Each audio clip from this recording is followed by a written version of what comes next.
I'm reminded of a story of a guy who decided he was going to take a trip in a hot air balloon. And he was with his friend, and they got up in the balloon, and the wind came up, and it was very dangerous. And they started jettisoning things out of the balloon basket, hoping that as they lightened it, they wouldn't hit into anything. And after a very harrowing few minutes, they finally got to the point where they stabilized, and they started to come down a little bit. And as the clouds parted, there was a guy on the ground, and they said to him, "Where are we?" And the guy yelled up, he said, "You're 150 feet off the ground in a hot air balloon."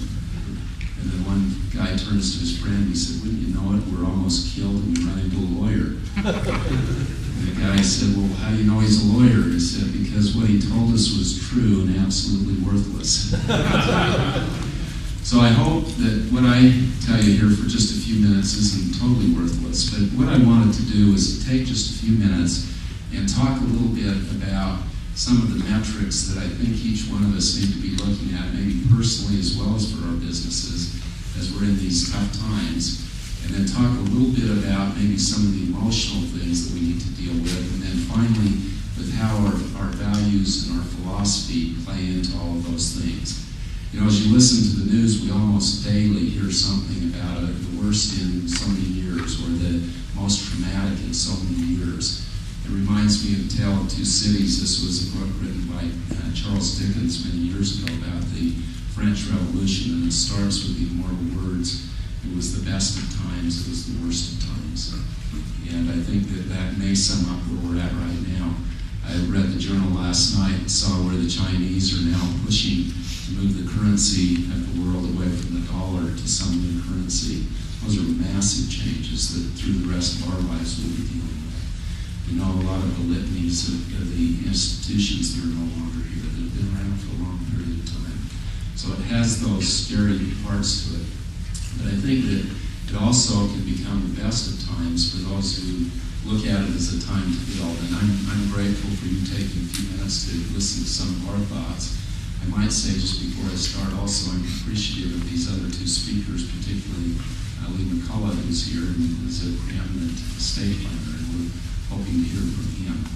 I wanted to take a few minutes and just walk you through kind of the metrics then of how do we see where we are going into this and as we're in this. When the regulators come, and our bank is regulated by the FDIC, every year we have regulators in the bank to check on the safety and soundness. They tend to go through what they call a CAMELS analysis. And I thought I might take that as the text for what I wanted to say. The CAMELS is an acronym, and it stands for First Capital. When you get to the word capital, each one of us, whatever business we're in, have to look at how we are capitalized, or another way to put it would be, what is the equity of our institution? Those equity amounts vary from institution to institution. So in some, you may need in your balance sheet almost half of your capital may be coming from the equity side, or you may have as much capital, almost as much capital as you do debt. Other businesses are more highly leveraged, and each business has different needs and different wants in terms of how they're capitalized. In the banking business, just to give you an idea, for the FDIC to categorize you as well capitalized, you have to have at least 10% of what's called Tier 1 capital. And there's some different areas that they look at in terms of capital.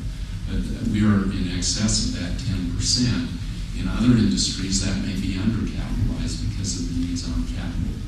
This is really the king today, as we're in this turmoil, is to bulk up the capital, and there are different ways to do that. This seminar doesn't give us time to go into any detail, but it's a time to look at it in terms of if you need, or you're going to experience losses, or could experience losses, you're going to need more capital.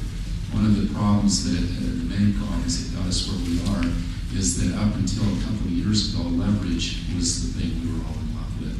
And so everybody was leveraging the capital to get a higher return on their equity, sometimes as much as 30 or 40%.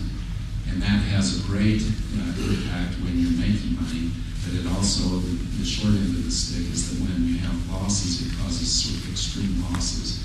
And you're seeing that occur throughout the financial institutions of the country and many other institutions. So the first issue would be look at your institution or your company and see whether or not you're where you need to be capital-wise. It's hard to raise capital now, but there's still ways to do that. And most of us in small businesses start with families and friends. And there are creative ways to do that in terms of what kind of instruments you sell to get that capital into your institution. But it's something that you need to look at seriously. The A of camels is the asset quality. So you may have good capital, but if your asset quality is deteriorated, then you've got another separate problem. And by the way, each of these play together. So you may be strong in capital, but very poor in asset quality, and that could cause some issues within your institution. Just to give you a quick example there, particularly in the real estate industry, we're seeing that the values of the assets are off substantially, sometimes more than 50%. And that causes severe problems if you're a developer and you borrow from the bank and borrowed on the basis of a $1 million appraisal, and it now comes in at $500,000 and you borrow $600,000. It creates issues for you as a developer, it creates issues for the bank. So the asset quality is a very important thing that you continually review and understand how that fits into your balance sheet. The M of camels is management.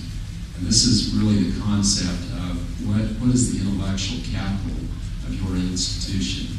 How facile are you as the things change? You know, it's amazing that we almost weekly are seeing things change, and I've lost track of the alphabet soup of what the government is doing.